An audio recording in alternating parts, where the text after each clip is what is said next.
Namorada infernal. Denis estava irritado. Ele não tinha ninguém para ir para a festa de carnaval de sua classe na escola. A festa seria na sexta-feira. Embora fosse segunda, para ele as esperanças já tinham se acabado. Todos os seus amigos já tinham companhia. Ele até podia ir sozinho, mas ia acabar acontecendo como foi na festa de São João de sua classe. Ficou segurando vela para os amigos e não dançou um forró com ninguém. Estudava à noite e sempre voltava da escola com os amigos, cada qual com sua namorada. Só ele seguia só. Gostava dos amigos, mas começava a achar que o motivo de não arranjar uma namorada era porque ele era gordo. O pior, que já era o segundo ano consecutivo que não ia à festa de carnaval. No ano passado, também não tinha conseguido nenhuma garota para ir, mas inventou a desculpa de que tinha ido passar o carnaval em Recife. A semana passou voando e logo já era quinta-feira, um dia antes do dia da festa. Denis estava muito triste e já começava a inventar uma desculpa para não ir à festa. É sempre assim. Eu devo ser o cara mais azarado do mundo. Bem que eu queria aparecer com a namorada linda lá na festa de carnaval. Todo mundo ia ficar paralisado só de ver eu entrar com ela de mãos dadas, dizia ele para si mesmo em seu quarto. Logo, a véspera do dia da festa tinha chegado. Parecia que o tempo conspirava contra ele. Na noite da véspera, se deitou em sua cama e ficou matutando de novo.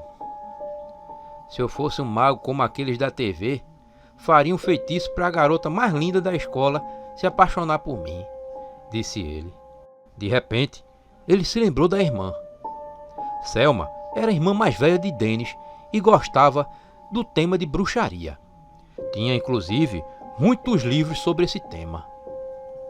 Será que algum daqueles livros tem um feitiço para fazer uma garota se apaixonar por mim?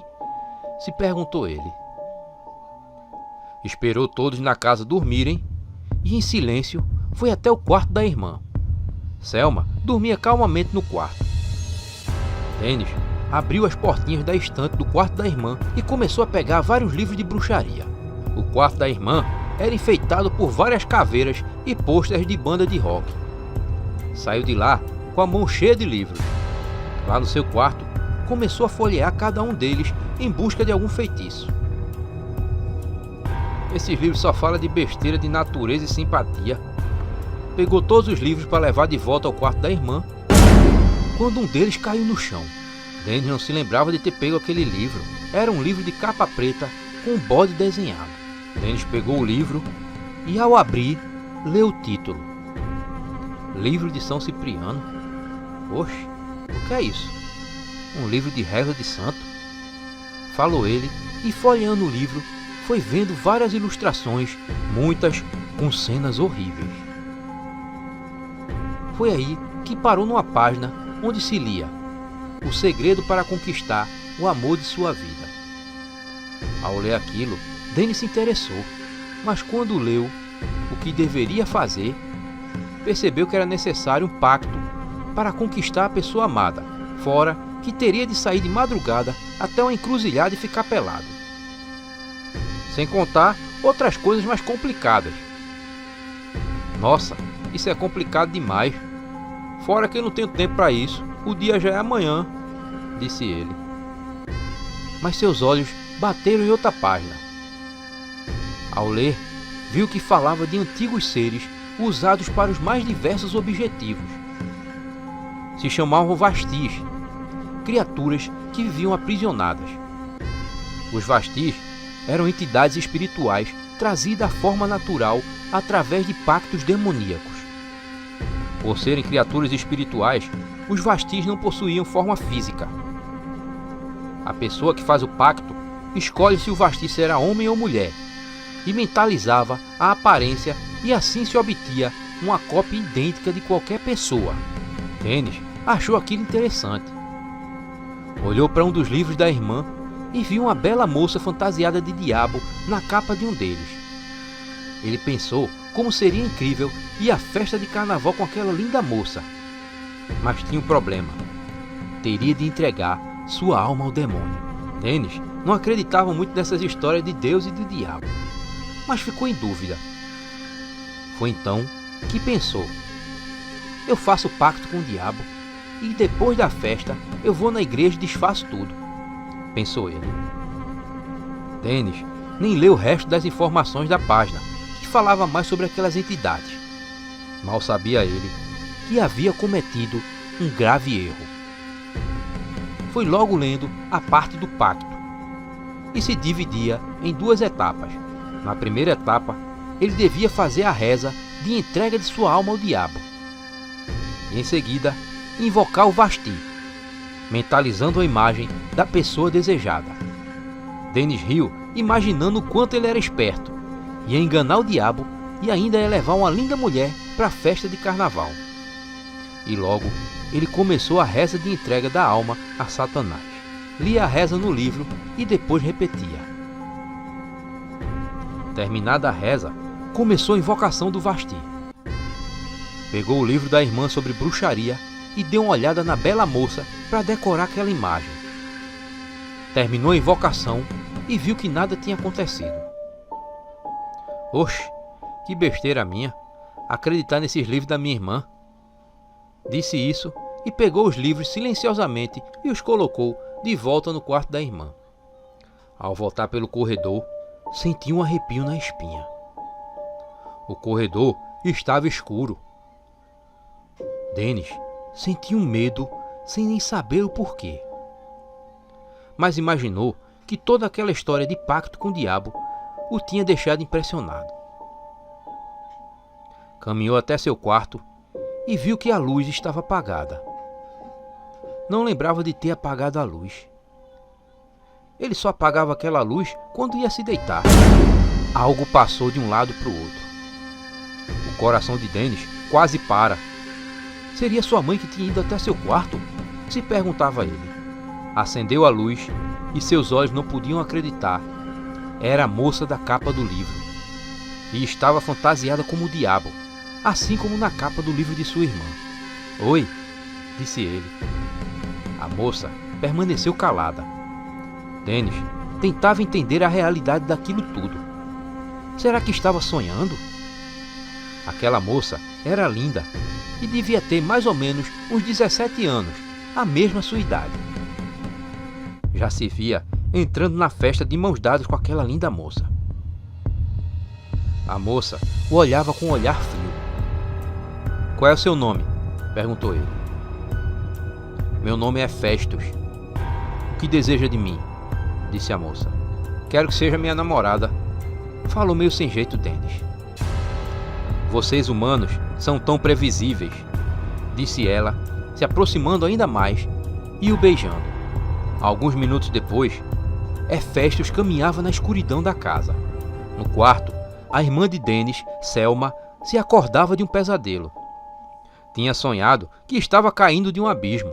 Se levantou para beber um copo d'água e no corredor sentiu uma presença maligna. Por seu conhecimento dos livros de bruxaria, sabia que aquilo indicava algo sobrenatural. Quem está aí? Se revele, disse ela. Mas nenhuma resposta se ouviu. Responda se é um ex-vivente ou um espírito antigo. Eu tenho conhecimento sobre ocultismo, disse ela. Acha que livros de bruxaria podem conter todas as verdades do inferno? Disse uma voz feminina. Você é um demônio, não é? Um demônio Vashti. Mas quem libertou você? Pelo poder da cruz de Caravaca, eu ordeno que volte, falou Selma. O demônio então se revelou. Era Hefestos, a moça da capa do seu livro de bruxaria. Selma ficou surpresa. A moça se vestia igual à da capa de seu livro. Na hora, Selma soube o que aquele demônio queria.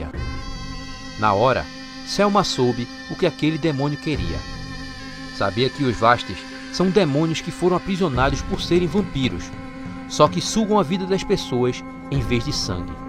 Com certeza seu irmão tinha mexido no seu livro de São Cipriano e libertado aquele ser. como ele invocou aquele demônio, sabendo que após a encarnação, o amo do Vasti tem que usar a cruz de Caravaca para domínio dele. Fora que a servidão deste demônio só é válida por um dia, tendo depois que selar o Vasti com uma fita vermelha nunca usada. Assim, o demônio regressaria para o inferno. Sem estes cuidados, o Vasti não pode ser contido, e sai por aí, a sugar a essência da vida de jovens e crianças. Pelo poder da cruz de Caravaca eu ordeno que volte, disse ela, enquanto a moça se aproximava a sorrir. Pela manhã, os pais de Selma a encontraram desmaiada. Quando acordou, não lembrava de mais nada. O mesmo aconteceu com Denis. Ambos caíram numa tristeza enorme. Os médicos disseram que aquilo era depressão e que era comum na fase da adolescência. Mas a verdade é que Hefestos havia lhes sugado a essência da vida de suas almas. A essência da vida que é forte na juventude. A madrugada do lobisomem. Eram as 11h30 da noite daquela quinta-feira, quando Juliana voltava pela rua que todos os dias passava. Mas naquele dia existia algo de estranho no ar da noite. Juliana trabalhava no call center e, apesar de largar um pouco mais cedo, voltava àquela hora por causa da demora do ônibus. Ali no bairro de Nova Descoberta, todo mundo falava da história de um lobisomem que muita gente dizia ver e ouvir durante as noites. Por isso, não tinha um pé de gente na rua àquela hora. Morria de medo desses causos, mas não podia perder aquele emprego. Era mãe solteira e tinha um filho de apenas 1 ano. Naquela noite, Juliana tinha a sensação de que era observada. Olhava para trás, mas não via ninguém. À noite, era um silêncio só.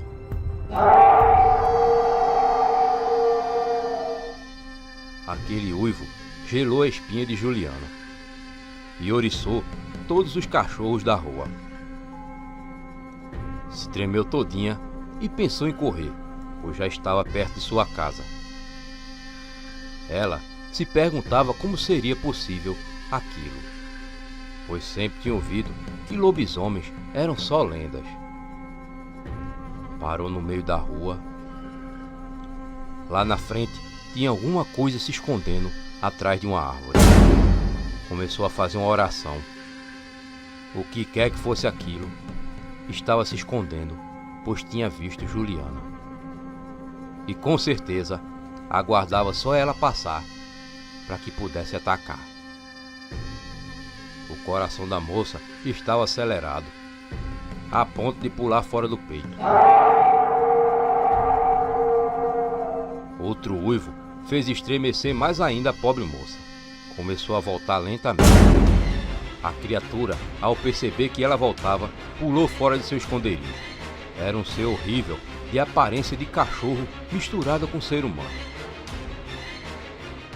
Aquela criatura deu um passo na direção de Juliana. Juliana correu o mais rápido que pôde, sem olhar para trás. A sensação de que aquela coisa a perseguia era enorme. Chegou até a parada onde tinha descido do ônibus há poucos minutos. Algumas pessoas que estavam por ali nada viram. Decidiram ir até a rua e observar. Mas não viram nada. Juliana ligou para o pai, que foi buscá-la na parada e assim a levou para casa. A madrugada começou com um uivo terrível. Quem ouviu se escondeu embaixo do lençol. Mas para Silas a coisa era pior. Trabalhava como cobrador de ônibus e saía aquelas horas para trabalhar. Já estava acostumado a ver vultos e sons estranhos pela madrugada. Mas naquela noite, aquele uivo estremeceu o rapaz. Tinha sido bem perto dele. Já tinha ouvido histórias de lobisomem ali no bairro, mas nunca acreditou. Mesmo assim, apressou os passos para passar logo por aquela rua, pois era uma rua muito comprida e não tinha para onde fugir.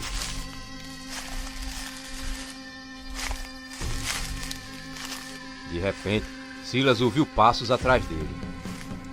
Não teve nem coragem de olhar para trás.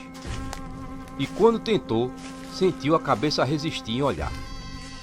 Era uma rua muito longa, até chegar na parada onde o ônibus da empresa levaria todos os trabalhadores rodoviários para a garagem. Silas percebeu que os passos que o via também aumentaram a velocidade. Sentiu uma dormência nas pernas chegando. Parecia que a qualquer momento ia cair no chão.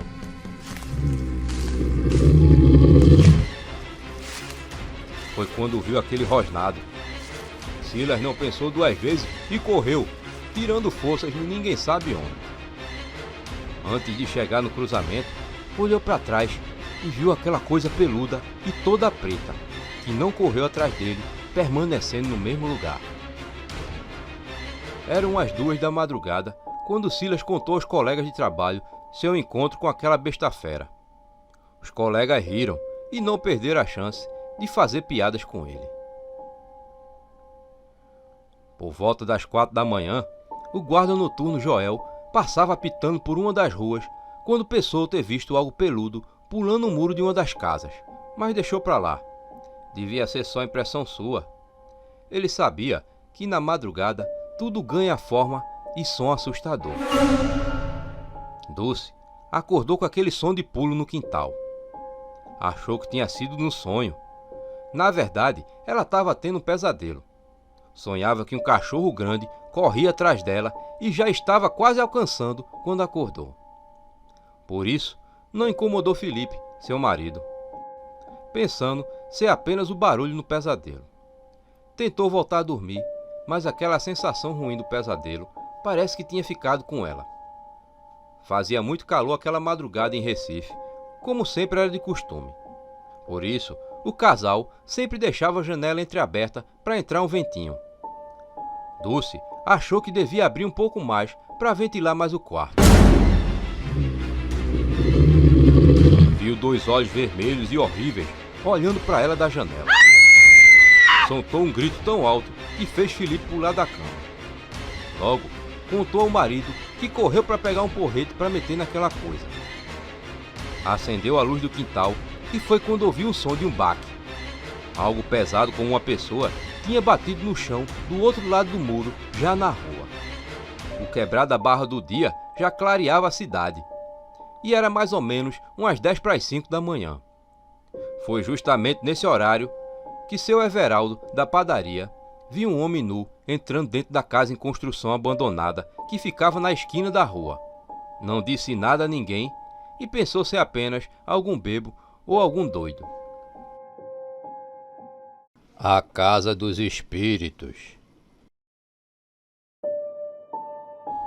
Silas e sua família estavam felizes. Finalmente iam morar numa cidade grande. Ali, a pequena filha do casal, Valentina, poderia estudar numa escola boa. E assim que finalmente colocaram tudo no lugar, foram se deitar. Agora sim, mulher, temos nossa casinha, disse Silas para Juscelia, sua esposa. Verdade, Silas.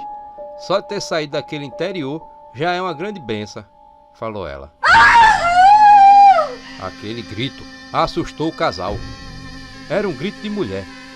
Na mesma hora, Valentina começou a chorar no quarto ao lado. Silas e Juscelia correram para o quarto da bebê. Assim que chegaram, viram a bebê chorando muito. "Que foi, Valentina?" disse Juscelia, pondo a menina nos braços e tentando acalmá-la. Silas foi por toda a casa procurando por quem tinha dado aquele grito. Como a casa era pequena, logo ele voltou ao quarto da filha. "Quem deu aquele grito, Juscelia?" perguntou ele. "Tu olhou pela casa toda? Viu se as portas e janelas estão trancadas?" perguntou Juscelia, ainda tentando acalmar a menina nos braços. "Tá tudo trancado e não tem ninguém na casa não", falou ele. "Será que alguém gritou na rua e assustou Valentina?" perguntou Juscelia. Deve ter sido isso mesmo. A casa está toda fechada, não tem nenhuma janela aberta." Juscelia levou a menina para o quarto do casal para que ela dormisse. De madrugada, lá pelas 3 da manhã, Juscelia acordou e, como a menina dormia tranquilamente, decidiu levá-la ao quarto dela. Depois de pôr Valentina no berço, ela ouviu passos na sala. Imaginou que fosse o marido e foi até lá. Mas não tinha ninguém. Nessa hora, Juscelia se arrepiou todinha. E quando ia duvidar se realmente estava ficando louca, foi que ouviu uma voz rezando.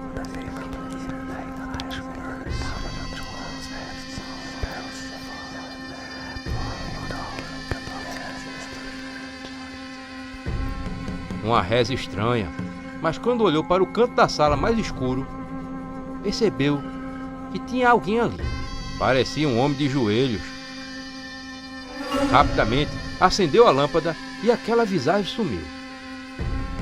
Juscelia estava muito assustada, deixou a luz acesa e foi ao quarto do casal.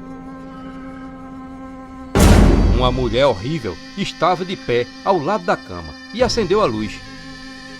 Foi quando percebeu que a mulher tinha sumido. Na cama, apenas Silas dormia. Silas, tinha uma mulher sentada na cama. E lá na sala, acabei de ver um homem de joelhos, disse ela ao marido. Oxe, aqui no quarto? Perguntou Silas, se levantando. Sim, estava de pé ao seu lado e sumiu assim que eu acendi a luz. E o mesmo aconteceu com o homem que vi lá na sala, disse ela. Silas olhou embaixo da cama, que estava vazia. E foram até a sala e também não tinha ninguém lá. Ele estava ali naquele canto rezando, disse Juscelia apontando. Quando acendi a luz, ele já não estava mais lá. Oxe, que coisa estranha. Tu não estava sonhando não? Perguntou Silas, conferindo se a porta estava bem trancada. De repente, as luzes se apagaram. Agora só faltava essa, faltar energia, disse Silas. Mas Juscelia, vendo a claridade na rua, foi até a janela e viu que nas outras casas tinha energia. Faltou só aqui, disse ela. Deve ter dado algum problema na rede da casa, falou Silas. Saiam daqui, disse uma voz, ali mesmo na sala naquela escuridão. Todos ficaram assustados. Quem é você? Perguntou Silas. Saiam daqui, repetiu a voz. Juscelia, na hora lembrou da filha, que estava sozinha no quarto. Foi quando ouviu o choro da menina. Correram pelo escuro, tateando tudo, até chegar no quarto de Valentina. A menina chorava muito, irritada no berço. Juscelia colocou ela nos braços e foi até a janela do quarto, onde pela claridade viu que a perna de Valentina tinha uma marca de mordida. Embora não tivesse sangrando, a mordida tinha deixado uma marca horrível na criança. Alguma coisa mordeu ela, Silas. Mais um grito horroroso ouviram. Meu Deus, o que é isso? Perguntou Silas. Saiam daqui, falou a mesma voz de homem que tinham escutado há poucos minutos. Silas pôs a mulher e a filha para trás dele e percebia à sua frente o vulto de um homem ajoelhado que falava com ele. O homem falava uma reza estranha que não dava para entender nada. Foi nessa hora que Silas percebeu que se tratava de algo sobrenatural. Não era um homem vivo, talvez um fantasma ou um demônio. Saiam daqui, repetiu o homem. Nós vamos sair, só não nos faça mal, falou ele, conduzindo de costas a mulher e o filho até a porta. Tudo isso sem tirar os olhos daquele vulto que continuava de joelhos pronunciando aquela estranha reza. Foi de repente que surgiu aquela criatura bizarra. Era uma mulher horrível, com cabelos negros e braços compridos. Rapidamente, Silas conseguiu abrir a porta e fugir. Com aquele barulho alvoroço, o vizinho do lado acordou e foi quem deu auxílio àquela família. Foi ele também que contou que aquela casa tinha sido palco de um crime terrível alguns anos atrás. Uma mulher tinha matado o marido enquanto ele rezava. A mulher era conhecida por ser uma bruxa. E logo depois do assassinato, ela se matou também. O demônio de Jacobina. Paulo estava procurando sua velha bola de futebol. tinha marcado uma pelada com os velhos amigos e tinha prometido levar a bola. Sabia que a bola estava ali no beco de sua casa, onde se guardava todas as coisas velhas. Tinha tantas coisas velhas ali. Foi quando viu as coisas de sua finada avó Belinha. Quando criança, tinha medo dela, pois tinha fama de ser uma bruxa.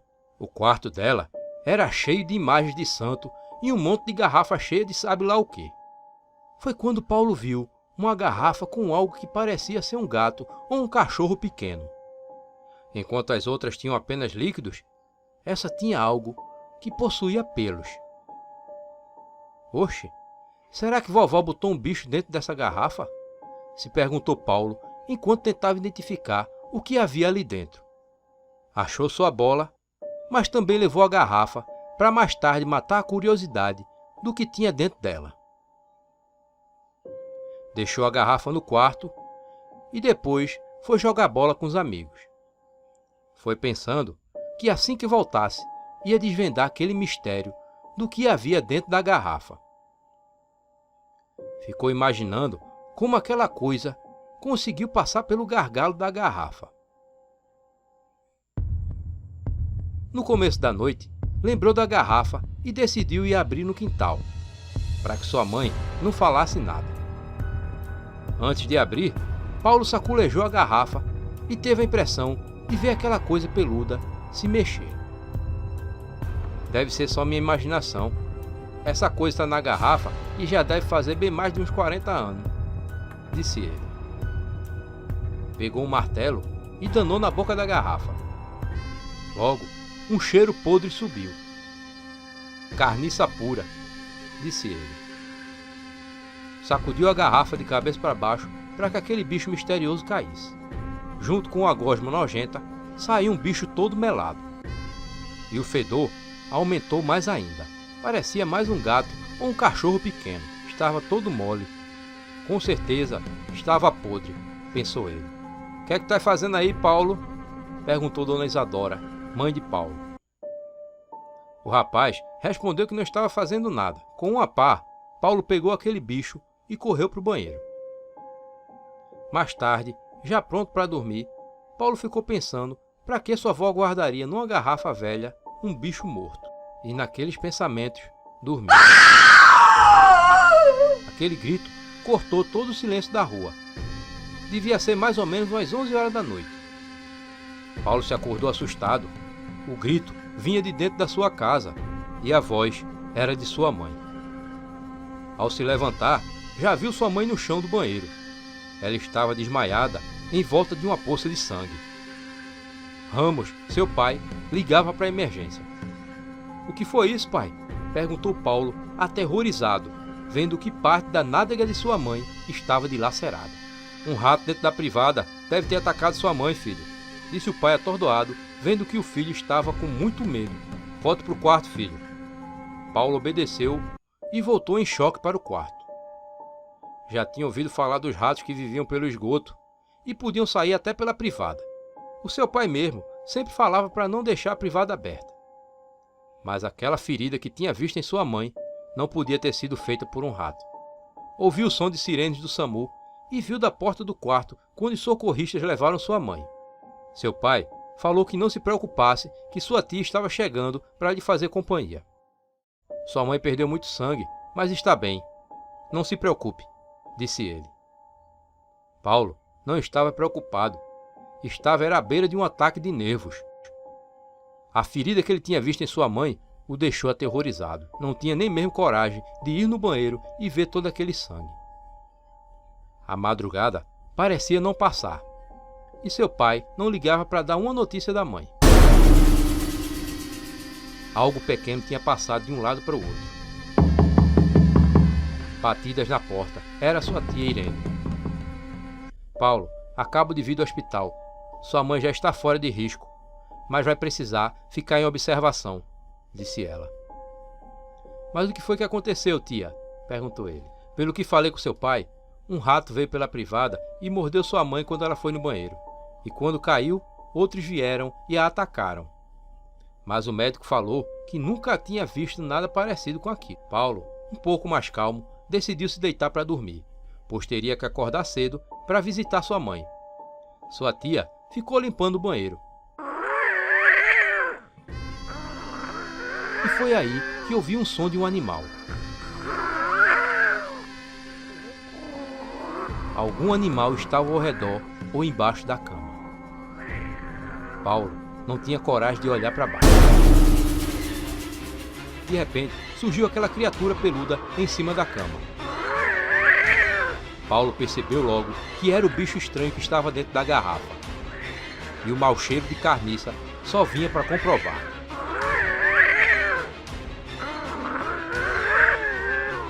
A criatura tinha o tamanho de um gato e mostrou seus dentes pontiagudos e prontos para cravar em Paulo.